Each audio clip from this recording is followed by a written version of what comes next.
All right, welcome everyone. This is a webinar put on by the Quincy Institute.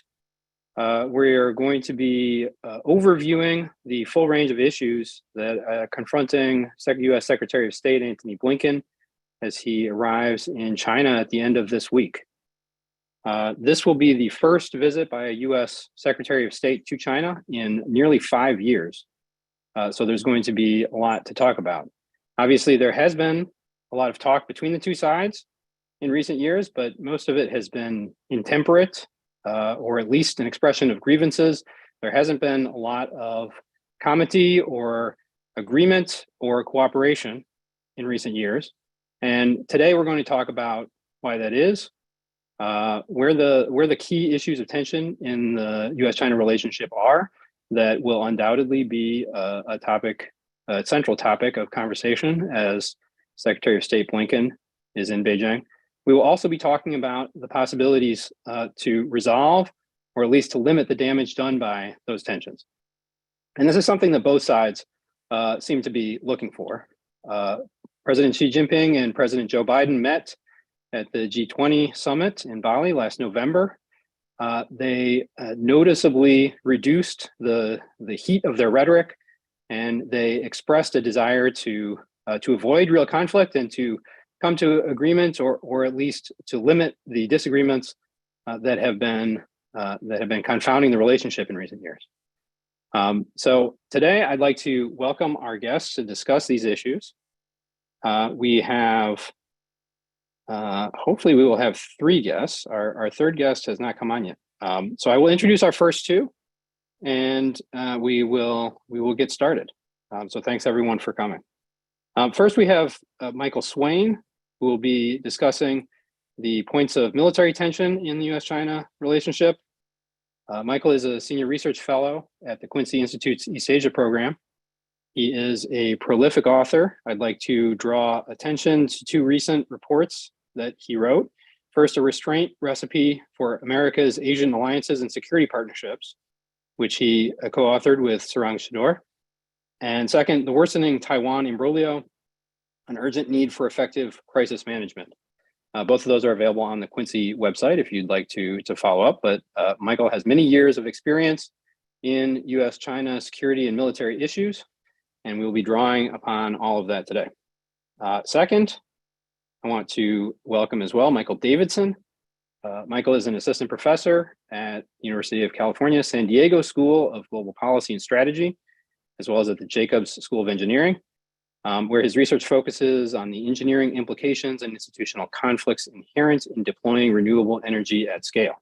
So the second Michael is going to be helping us understand the disagreements on the climate change issue between the US and China and how those could be resolved, what the path to cooperation might look like. Michael is also a Public Intellectuals Program Fellow at the National Committee of U.S.-China Relations from 2021 to 2023. And he is also a prolific author. I would like to draw attention in particular to a recent co-authored article, Risks of Decoupling from China on Low Carbon Technologies, that has a lot of information for those who want to gain deeper depth after the overview that we have today.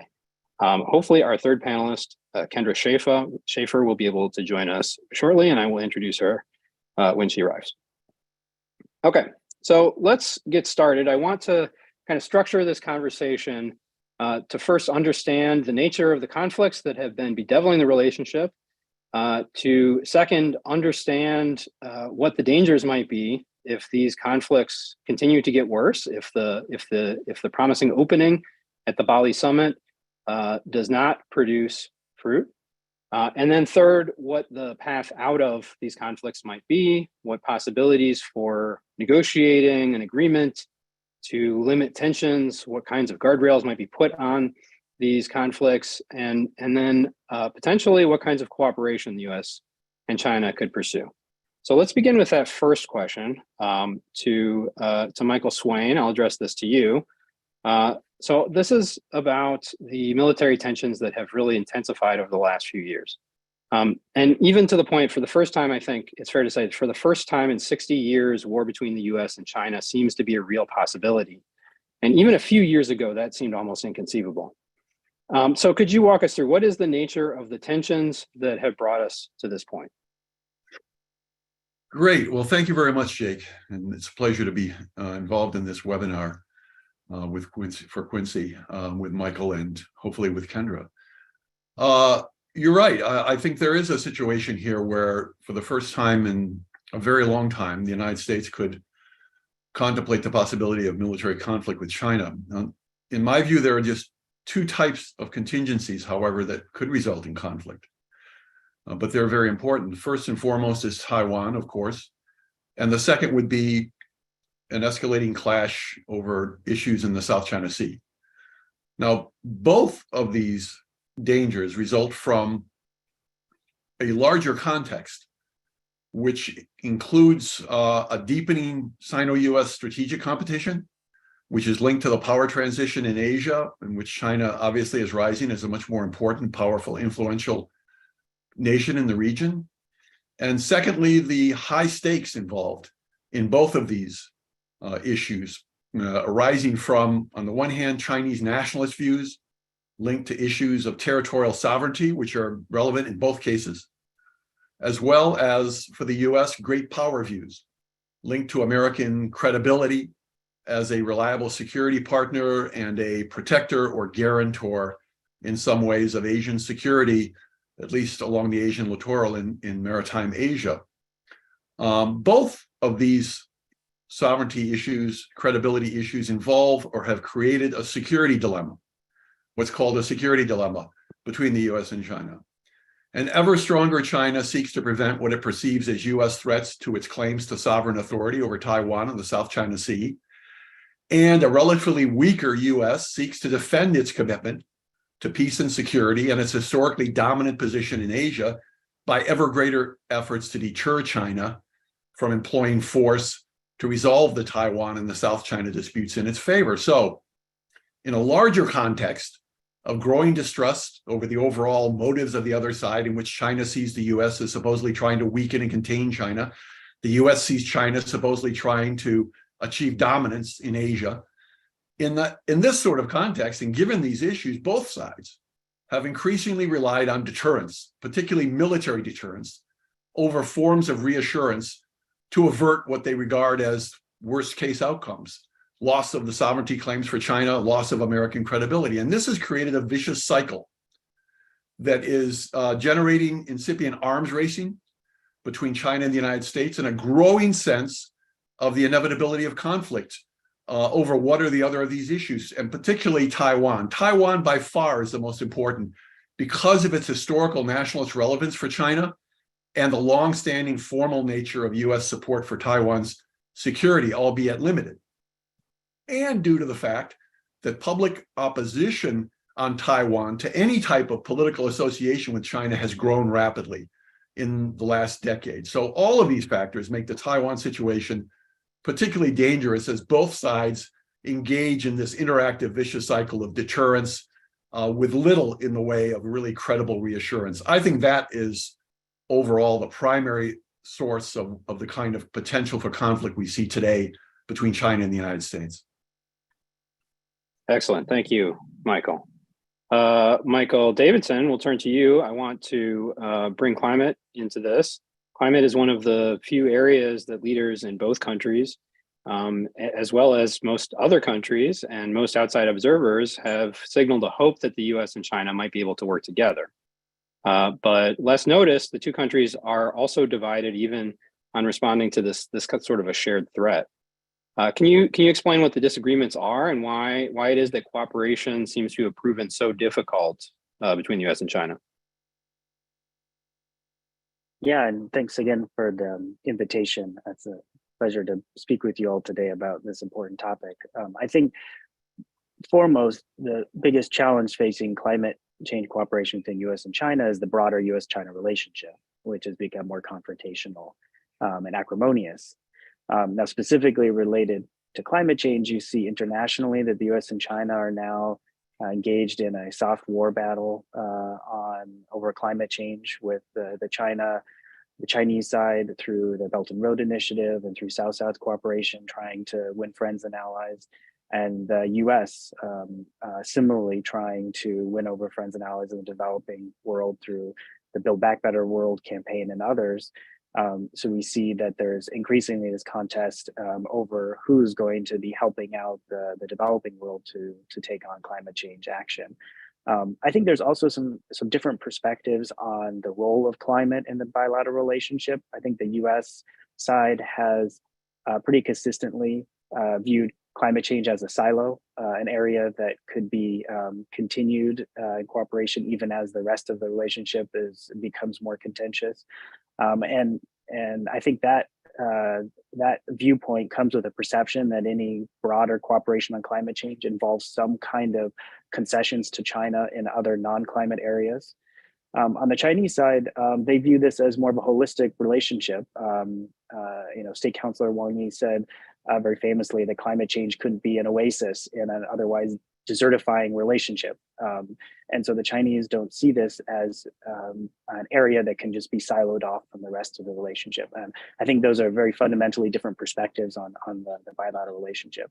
I do think the two countries, ironically, if you look domestically, are moving closer together in some of the policy levers that they're using to affect a clean energy transition, in particular, the increasing use of industrial policies, with the US passing the Inflation Reduction Act last year, which contains manufacturing subsidies as well as predictable long-term subsidies for clean energy and other low carbon technologies, some of which are reminiscent of how China got to become a dominant player in the global clean tech supply chain. So I think domestically there may be some more policy alignment than what is often seen, but the tensions in the relationship are real and they're spilling over into climate change. Okay, great. All right, so I think we have a sense, and hopefully if Kendra comes on, we can discuss the tech issue as well.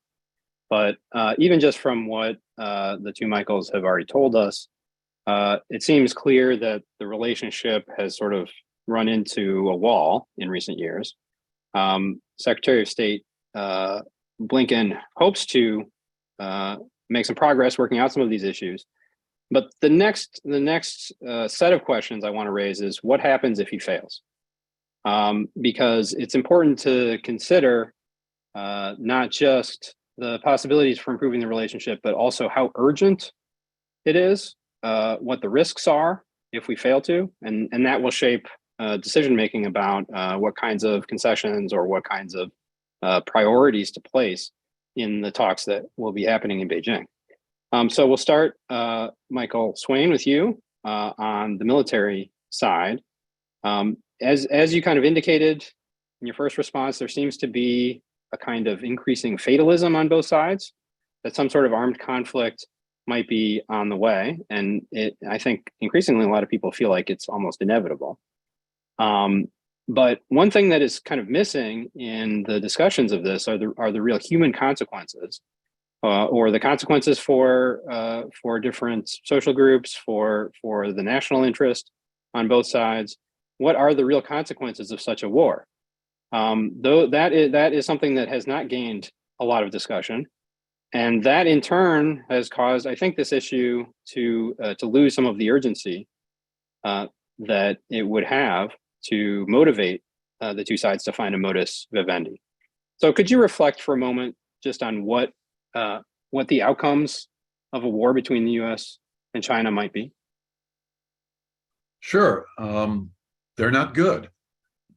There's been a lot people have probably seen in the media recently. There's been a series of simulations, I think 24 of them, simulating a Taiwan-based conflict between the U.S. and China that have been carried out, and some sponsored by CSIS.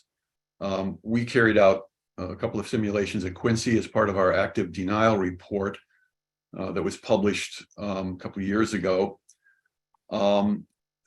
Many of those simulations were conducted under the same framework involving the same individual, but there's been other ones as well, including classified and unclassified both. But the important point here is that all of these things, all of these simulations and other assessments made by different observers suggest that regardless of who might prevail in a conflict between the US and China, it would involve horrendous damage. The deaths of tens of thousands of soldiers and civilians, almost certainly, if it were to expand, if it were to really become a full-fledged conflict. The destruction of Taiwan's economy and infrastructure, as well as facilities probably in Japan and in China, and likely in Guam, US territory, and possibly other US territories as well. Large numbers of ships, aircraft, etc., on all sides. And last but not least, it would almost certainly trigger a major global recession due to the likely collapse of Sino-US trade and severe damage to global supply chains and global trade with China. And then there's the danger, I haven't even mentioned, of escalation to nuclear conflict. I'm always unsure when Americans are polled about a possible Taiwan conflict, and in many cases they suggest they would support the US coming to defend Taiwan, at least in the sense of supporting the US trying to break a blockade that China might place around Taiwan, that they understand that China is a major nuclear power. It's not Iraq, it's not Syria, it's not Afghanistan. It has major nuclear weapons capable of hitting any American city.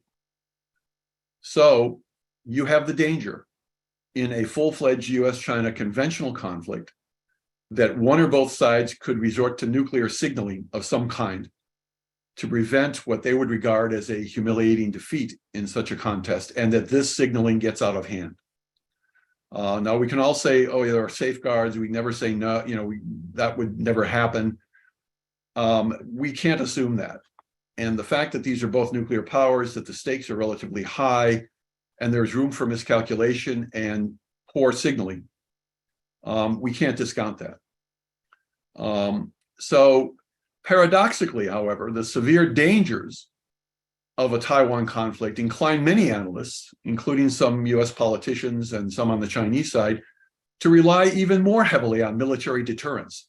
They say, look at how disastrous this would be. Therefore, we've got to make sure that the other side is fully deterred. So we need to double down on military deterrence even more.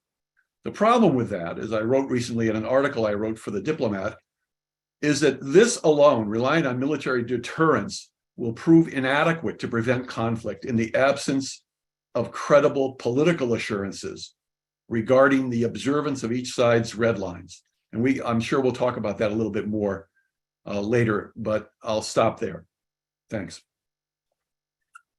Great, thank you. I appreciate that, Michael. I think that this, we use sort of euphemistic language. We talk about a Taiwan contingency, and it's important to really express the full consequences of if such a contingency should come to pass. So thank you, Michael. I'll turn to you now. The climate issue is, I think, people are finally beginning to understand the true magnitude of the crisis that we're facing. The Biden administration certainly has begun to act in line with the magnitude of the threat. The administration calls the threat of climate change potentially, this is a quote, potentially existential for all nations. And we should let that sink in. Climate change could threaten the existence of all nations. So it's clear that the consequences of failure on climate action are almost unimaginably large. But at the same time, some people maintain that even robust US-China climate cooperation is not really important. It's unlikely to contribute very much to solving this problem. They say that the most important action is that each country reduce its own greenhouse gas emissions, and a competitive relationship between the two sides might actually encourage that even better than a more cooperative relationship. So could you respond to that argument and give us a sense of what you, sort of how you calculate the real stakes of continued US-China conflict around the climate issue? Yeah, I think that, well, I guess first off, I would I would reject the idea that U.S.-China climate relations is a single track endeavor. There'll be areas of competition and there'll be areas of cooperation, just as there always has been. But now we're kind of moving closer to this binary view that either you're in one camp or the other. And I argued about this recently in op-ed in the Wire China, where I think we need to change our mental model of what cooperation looks like. This is not US and Chinese government scientists jointly researching and manufacturing clean tech that they're going to, work together to, ship, these US China packages around the world, right? That's not what we're talking about in terms of cooperation. And it's not just making statements at climate change summits, right? That show that, we have a floor under the relationship and we can have bilateral discussions on non-contentious issues, even if we have these other, this more broader fractious relationship. We do need those diplomatic wins. But, what I see as the big challenge facing US and China right now in climate is the fact that climate change is now infused throughout the relationship. So climate change action in both countries is either hindered or advanced by policies in both countries on trade, on technology, on supply chains, and even security. We've seen securitization of some aspects of climate change action. And this is in a way that wasn't really appreciated before, and that's accentuating.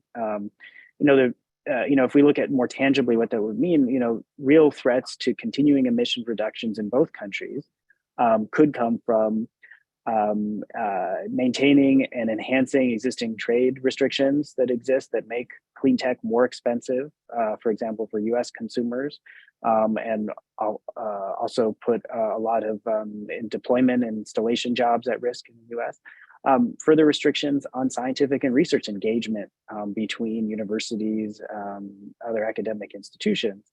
US and China are the largest clean energy R&D spenders, so it's very likely that there will be important research that could be done bilaterally between different universities and academics. Again, not necessarily government scientists working together, but certainly if we look at universities and within industries and firms and the kinds of clean energy R&D relationships that we might expect or need to develop next generation of technologies. We also would potentially see some more impacts on emissions reductions if we have increasingly onerous domestic content restrictions or other onshoring policies that dramatically increase the cost of deploying clean tech. Now there are of course important policies to put in place to advance manufacturing in the U.S. But as Jake, as you pointed out, we in a recent paper, with some co-authors, we talked about some of the challenges and what are the risks and benefits of a full-scale decoupling with China, and in most cases, the benefits of doing so do not outweigh the risks. And then, lastly, we're talking about technology restrictions, which could be levied on mature clean tech that could prevent licensing, sharing of those technologies. That could have a huge impact on the ability to continue to make progress on developing and deploying clean tech. And then let's not forget the global repercussions, right? US consumers seem to be quite happy paying more than 50% above global average sales prices for solar panels, for example. But other countries don't have the luxury of ignoring those price point issues. And there are real questions that are in energy decisions that need to be made now between, for example, deploying more coal infrastructure or building solar and wind. And if by raising the cost of clean tech by messing up global supply chains, or in even the worst case, forcing countries to choose either you're friends with the US or you're friends with China, and making those decisions contingent on, or their climate decisions contingent on what side that they choose. And I think it's also just important to recognize that neither the US nor China has a monopoly on good climate solutions or ideas. China could have much more to give to, for example, developing Asia on micromobility and mass transit improvements than the US could. And so I think there's a lot of reasons to expect to have US and China both be playing, really important roles.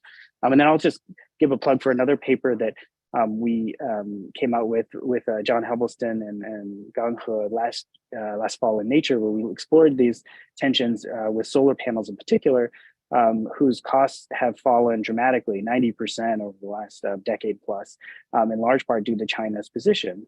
And so we did a modeling simulation where we looked at what if countries had enacted very strict nationalistic policies. So they cut off trade, they cut off transnational learning, they cut off flows of expert and talent. And the results would be US consumers starting from 2008 to 2020 would be spending roughly $24 billion more to purchase those solar panels. Chinese consumers would be spending $36 billion more. So this is a win-win area where globalized supply chains had dramatically brought down the cost of through learning the cost of solar panels. And if we look forward to similar kind of analysis, where if countries started to put in place strict nationalistic policies, that solar panel costs could be a quarter or higher more at the end of this decade. So I think, just sort of to sum up, the key elements here that could be at risk are the global free flow of talent, capital, and innovations, which have been large contributors to the clean tech successes we've seen today. Can I just follow up on that question? Yeah. The Biden administration has said that there are 3 areas of advanced technology that it is concerned about China making progress on, and it intends to prevent such progress. One of those areas is clean energy technology. The policy around this has not been issued yet, and I haven't seen any indications of what it might look like. But what kind of dangers would there be of the United States cutting off clean energy development in China? Again, we don't know what is being foreseen. If you have a semiconductor level policy on clean energy, it would be disastrous for global supply chains that are so integrated and that produce produce the very low cost clean tech that U.S. consumers and other consumers benefit today. When we looked at what are the various technology within clean tech that we might want to explore in our paper in Science, we looked at batteries, wind and solar panels in terms of the mature technologies, and then in emerging, we looked at green steel and carbon capture and sequestration. And we looked at this, we found, yes, there are some generic benefits of diversification, but there are specific costs of decoupling, and that depends on the technology and time frame. So we looked at this across 2 dimensions: national security risks and economic risks. The national security risks we found were much more muted across these technologies. In general, what we found is that those kinds of risks could be managed, in particular if you're thinking about military applications for certain high performance batteries or something. Those could be managed without completely changing the global supply chain. There is still potentially a need to look upstream at some shared critical minerals. So that's one aspect there. But the economic risks were a lot more heterogeneous. And what we found there was that, particularly for those technologies, say solar panel and batteries, where China has a very dominant position in segments of the supply chain, there could be a policy of diversification. But that's separate and distinct from having a policy of complete domestic onshoring. And getting all of our allies and partners on board with whatever diversification policy we have with China is very challenging. And we've seen even some of our closest friends and allies become very angered with some of the U.S. industrial policies that have been put in place, particularly those that preference U.S. manufacturers. So I don't think it's going to be an easy hill to climb in order to selectively diversify, or maybe even just push China out of the supply chains that we want, and then to welcome it in the supply chains that we do. I think you could have some policies of encouraging more countries to be involved, but not excluding China. right? Having a broader diversification. And Chinese firms have already started to do this as well. I mean, a lot of Chinese firms move to Southeast Asia for production. And so they're already diversifying in their own way geographically. But I think to get back to your question, Jake, again, we don't know what is being debated specifically, but cutting off industry firm ties that produce very integrated supply chain components. This is even more so in the wind space, for example, where you have a lot of specialized firms that are exporting, re-exporting, assembling. That would be it would completely upend the current global supply chain in those technologies, and then cutting off the R&D, which would presumably be another part of such a policy, would be very problematic to have continued cost declines in those areas. Great, thank you. I want to turn in a second here to prospects for working through some of these conflicts. Before I do, though, Michael Swaine, I wanted to ask a follow-up question to your earlier comments. Over the weekend, there was a report that a four-star Air Force general named Mike Minihan had circulated an internal memo to within the Air Force. And it included quite provocative comments, including predicting a war over Taiwan by 2025, and suggesting to his subordinates that they, and he is the head of the Air Mobility Command in the Air Force, suggesting to his subordinates that that they, quote, fire a clip into a 7-meter target with the full understanding that unrepentant lethality matters most. Aim for the head. So this is maybe an extreme example. I am unable to gauge, but this kind of rhetoric is circulating inside the U.S. military. Any thoughts on this? What this indicates is this just an outlier, and we don't need to worry about this kind of sentiment, or is there a sense that this sort of aggressive these sort of aggressive sentiments are increasingly important? Well, the United States has a long history of General Minihans, going back a long way, who emphasized the need to focus on what the military does or is supposed to do best, which is to, in a conflict, kill people. And so you're going to, George Patton comes to mind, others previous to him. I think General Minihan is in that tradition. So you're going to get this kind of language coming out of military officers from time to time, but I think it's always somewhat worrisome, but it's particularly worrisome now under current conditions. Yes, it was an internal memo, but it was leaked openly. I mean, and somebody deliberately, I would think deliberately leaked it to try and convey that these messages are being said within the military. He's not alone in expressing somewhat similar, although not so bombastic, messages about the likelihood of conflict with China over Taiwan. Some other U.S. retired, not serving in most cases, military officers have said similar things. I think it's unfortunate. I think it's something that the United States government should be trying to discourage. To openly make these kinds of statements fuels this entire sentiment towards the idea that war is virtually inevitable, that the only way to deal with the situation is by pouring on ever higher levels of military deterrence. In that sense, I think it's irresponsible. I think military officers really shouldn't be speculating. And we should say General Minihan said that his assessments in this regard were based upon his gut instinct, which is not a good basis upon which one should make serious evaluations of the likelihood of war or peace between countries. So the U.S. military is a very effective tool of the U.S. government, and it should function in that regard. And U.S. military officers, I don't think, should be publicly riffing and speculating on what the likelihood is of conflict and what the United States must do under certain circumstances. Those decisions about likelihood and about reaction are reserved for the civilian leadership of the US government, not for military officers.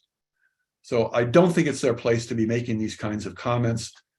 And similar comments have been made by Chinese officers, I should say, at different times that have been also very bombastic. And you get this effect back and forth of urging the other side to really make something even more challenging, to sort of as a deterrence or a signal of resolve. And that's the dynamic that we're in right now. And I think these kinds of statements, as I said, just really add to that.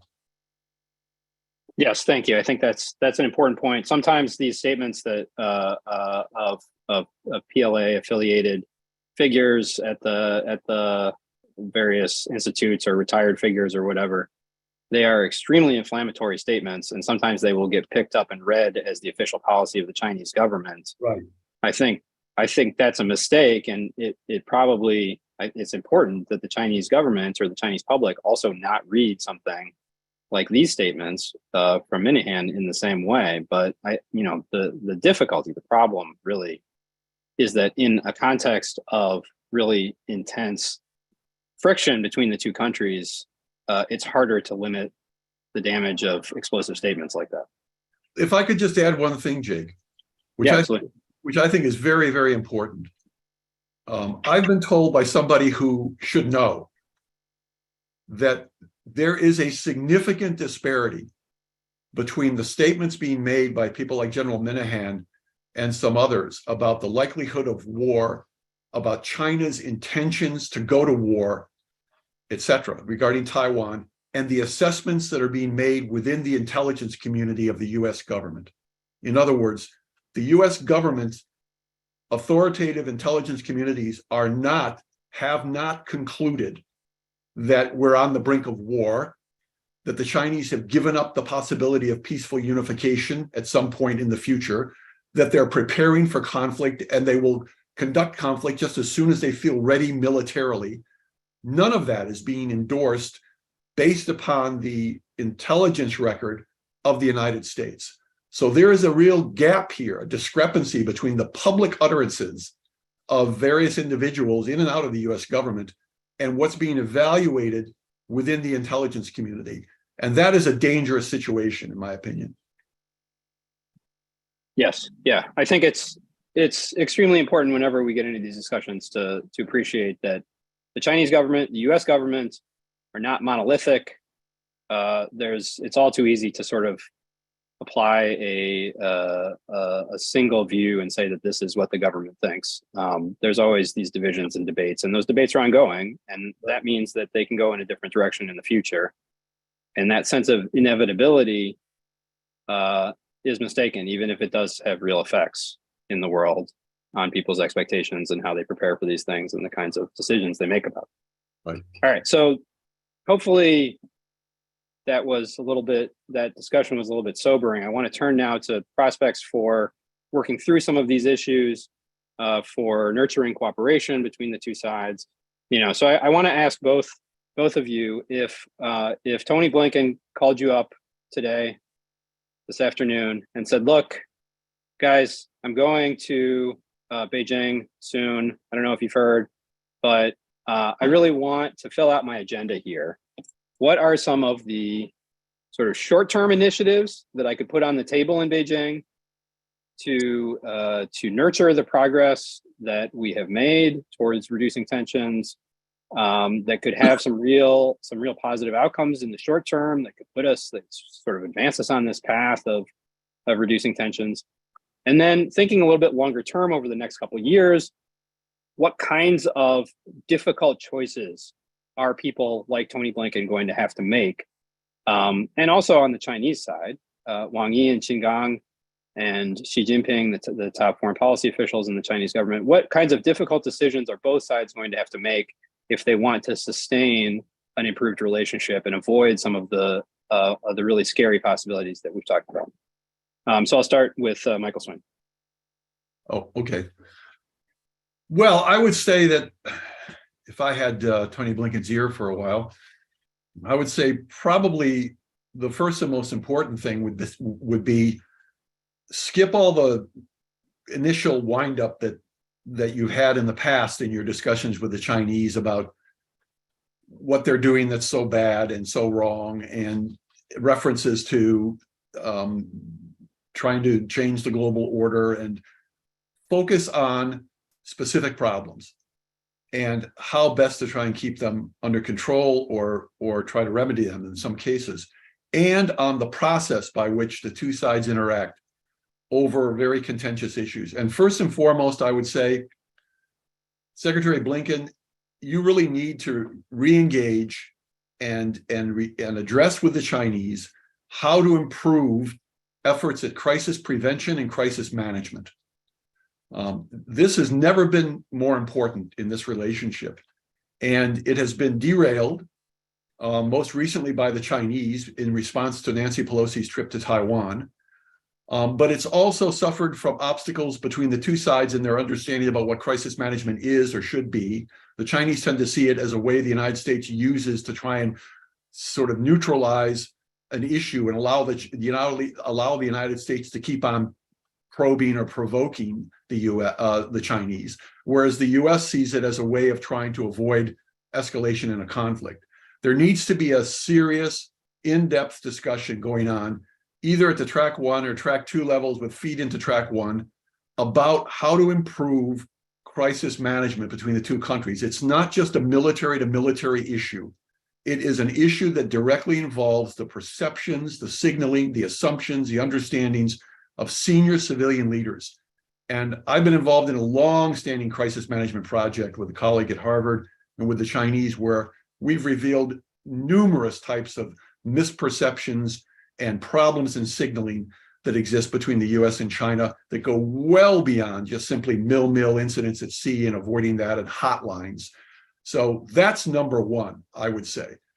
And I would say, secondly, reject the sort of military-centered worst-case assessments of the Taiwan issue as a model or an example of strategic competition between the US and China. Taiwan needs to be diffused, not enhanced as a source of strategic competition. And I would tell Secretary Blinken, you need to talk with the Chinese about how best we can do this, and how can the United States be more credible in its assurances that it still adheres to the one China policy, which is the only viable policy for maintaining stability across the Taiwan Strait. And for their part, ask the Chinese to say, and tell the Chinese, what do we need to see to have a more credible conveyance by the Chinese that it remains committed to peaceful unification as a first priority. The Chinese will never reject the possibility of use of force because it has to do with sovereignty and sovereign authority. But they have long held the position, and they still reiterate the position, that they are pursuing peaceful unification. That is not being seen as credible by many in Washington. So there needs to be a serious discussion about what each side needs to do to make these assurances, one China, peaceful unification, much more credible. So I would say you really have to start there. Thank you. Michael Davidson, what would you say to Secretary Blinken? Yeah, really, really briefly, I guess I would, of course, endorse the resumption of climate dialogues, which were resumed after the Bali meeting. And I would say, in fact, give them a boost of enthusiasm, right? Not just a checkbox to be checked, but rather this is a positive sign, and give the full endorsement of the State Department, U.S. administration on climate change dialogues. And I would add to that, recognizing the importance of clean technology to achieve our shared climate goals, not simply diplomatic wins, but also recognizing that clean technology, which has now become a very important point of contention between the relationship, is actually critical to achieving global climate stability. In terms of the medium-term, long-term goals, I would say that it should be a policy of the U.S. government to try to get China on board with a process to lay out the terms for healthy competition in low carbon technology. And as I said, the US is now even angering its closest allies and partners on some of its clean technology policy. So I think there is ample space to generate not just a bilateral, but a multilateral endeavor in this way. And what could that consist of? That could consist of cooperation, of course, on the mutual rules of the game. What is acceptable in clean tech manufacturing and supply chains, et cetera? What is not acceptable?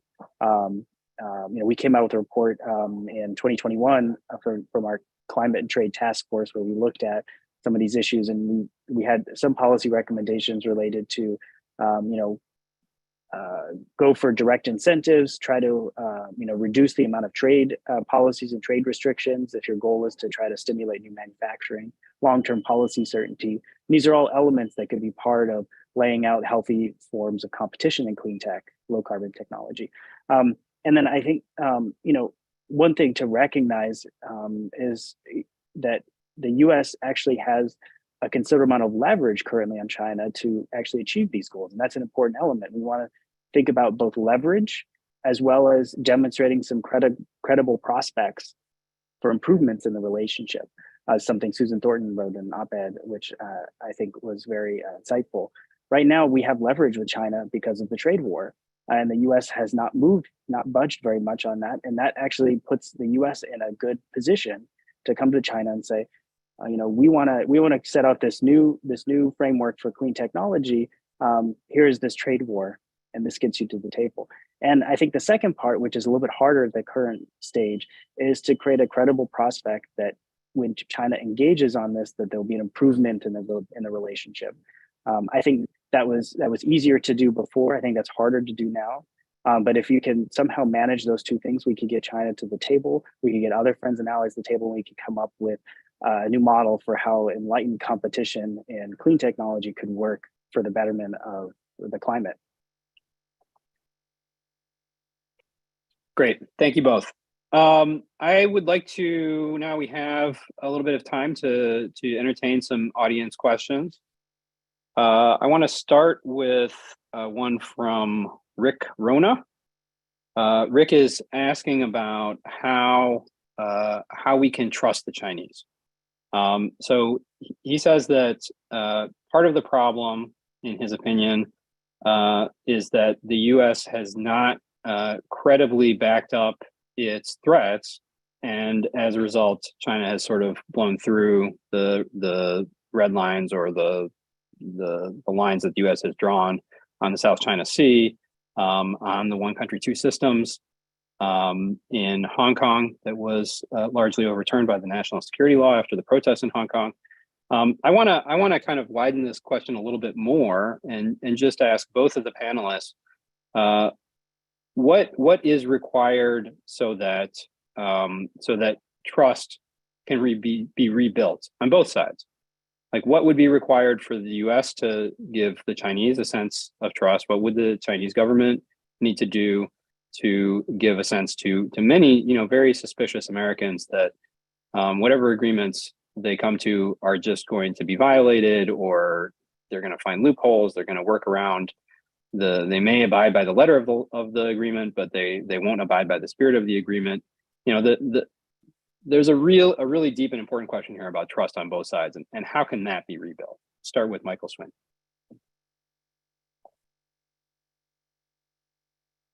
You're muted, Michael.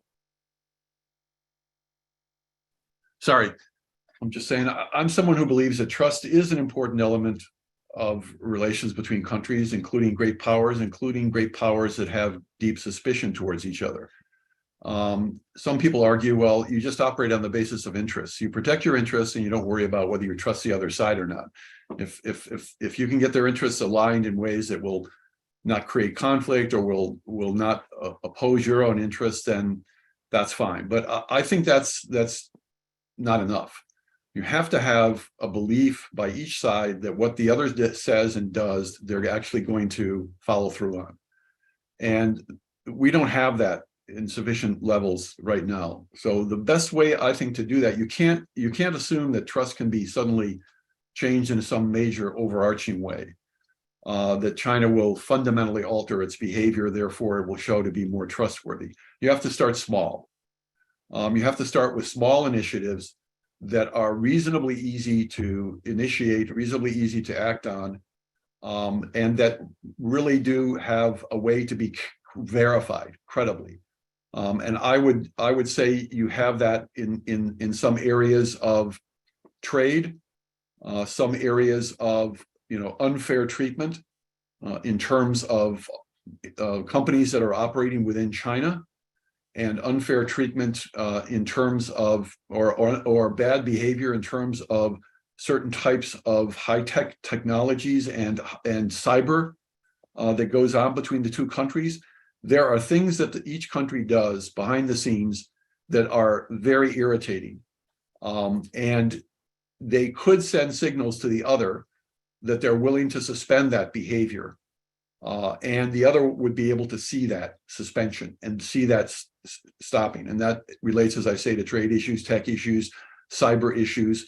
It could also relate to activities in maritime security areas where you have a clear commitment to observe certain agreements that have already been reached between the two sides on avoiding incidents at sea, and an understanding between the two sides that if you continue to do that, then we will continue to restrain ourselves in doing this.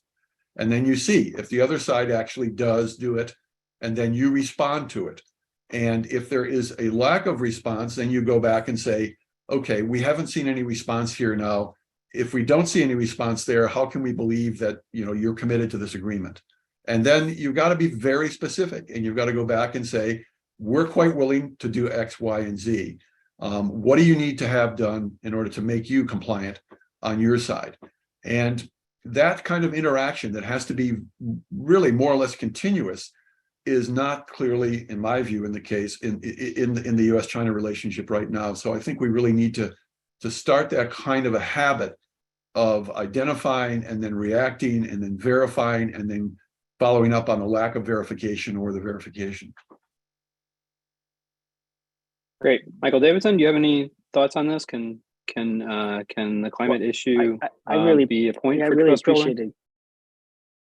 Oh, sorry. Yeah, no, I really appreciated Michael's example there. I think that trust is not eliminated overnight, and it can't be built overnight. I think it's actually a repeated game, right? It's not a one-off situation where we're trying to find the optimal equilibrium here between our relative interests.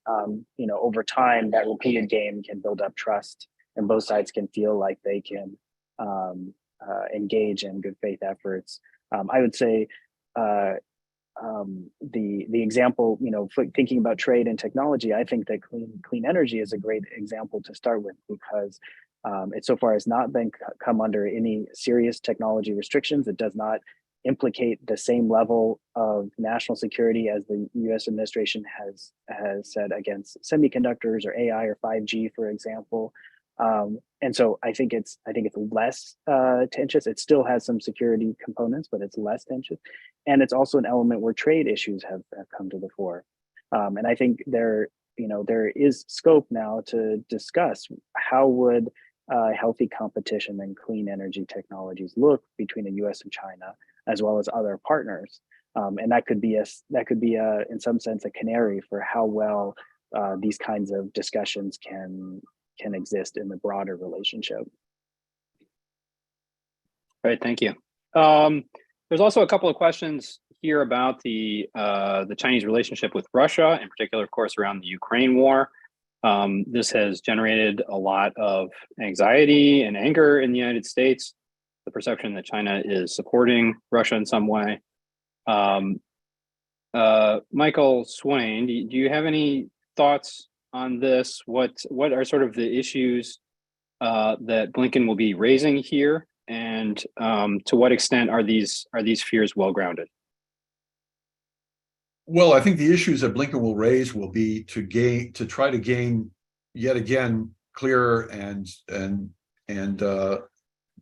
more long-lasting assurances from the Chinese that they are not going to provide substantive assistance to the Russians in their war in Ukraine. I don't think the United States will expect that the Chinese are going to make some complete about face on this, but they have exercised a certain level of restraint. They have not sold to my knowledge and what I've read, arms to Russia. They have not provided any kind of encouragement of Russian escalation. They've indicated, in fact, that at least on the, I don't know if it's been done officially, but there have been indications that if Putin were to make nuclear threats of some kind, clear nuclear threats regarding Ukraine, that the Chinese would absolutely not support that. Now, how far they would go and then putting pressure on Putin is unclear. But I think the US will want to have the Chinese remain in this kind of position that they have been in now for some time, not actively supporting the Russian effort, and indeed being in a position where they might even be prepared to criticize and oppose certain actions that Putin might take. And then that would also involve the issue of sanctions, sale of goods, not military necessarily. I'm sure there will be discussions of that, whether or not Chinese companies are violating some of the sanctions that have been placed on Russia in the context of this war. And there you have a problem on the Chinese side between what the Chinese government as a central government might say it's doing and what certain entities below the government might be doing vis-a-vis the Russians. But the Chinese need to be on top of this. And if they are observing and supportive of certain types of sanctions against the Russians, they should, in fact, do that. And the US should press them on this.